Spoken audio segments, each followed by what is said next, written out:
Ammonstazione Nuvolari ha il dovere di promuovere il motorismo storico da sempre e quindi abbiamo voluto organizzare questa serata che è nata in modo anche un po' simpatico, se vogliamo, dall'amicizia che abbiamo con l'autore Attilio Facconi, che ci ha portato in primavera, che mi ha portato questa primavera la presentazione di questo libro, la prefazione di questo libro.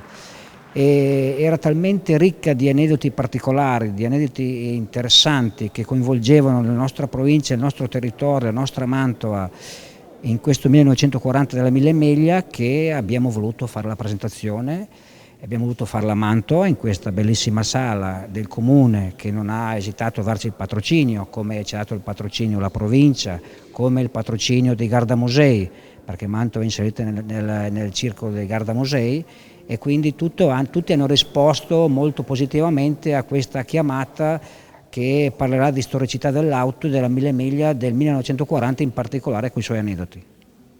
Io posso dire francamente che molti di voi, custodendo gelosamente, conservando, restaurando oggetti che fanno parte della storia del costume, della storia del paese, della storia industriale, fanno e producono cultura. È un volume che si caratterizza perché racconta, attraverso le fotografie a colori scelte attraverso tanti fotografi, un percorso dell'Italia attraverso le automobili nei contesti più accattivanti, nei contesti scenografici che solo noi in Italia abbiamo. Poi il libro si caratterizza per una parte storica dove io approfondisco le edizioni che si sono gareggiate dal 1927 al 1957. In questa edizione ho approfondito una Mille Miglia insolita, la Mille Miglia del 1940, è l'unica Mille Miglia che non va fino a Roma.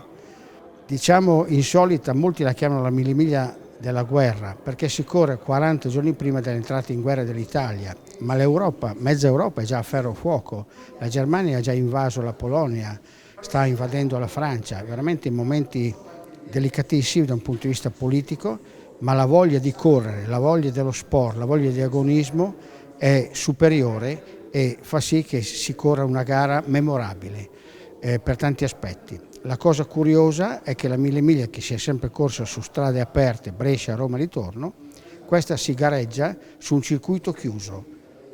Brescia, Manerbio, Cremona, Piadena, Mantova, ma non Mantova città, Mantova alle Grazie. Poi torna per Rivalta, Goito, per 9 volte. Da un punto di vista agonistico sportivo vince la BMW, un pilota giovanissimo che fa una corsa pazzesca, fa la media di 166 rotti, cioè neanche da credere. E sulle nostre strade, che la maggior parte, cioè erano ancora tutte sterrate, tenute bene ma sterrate.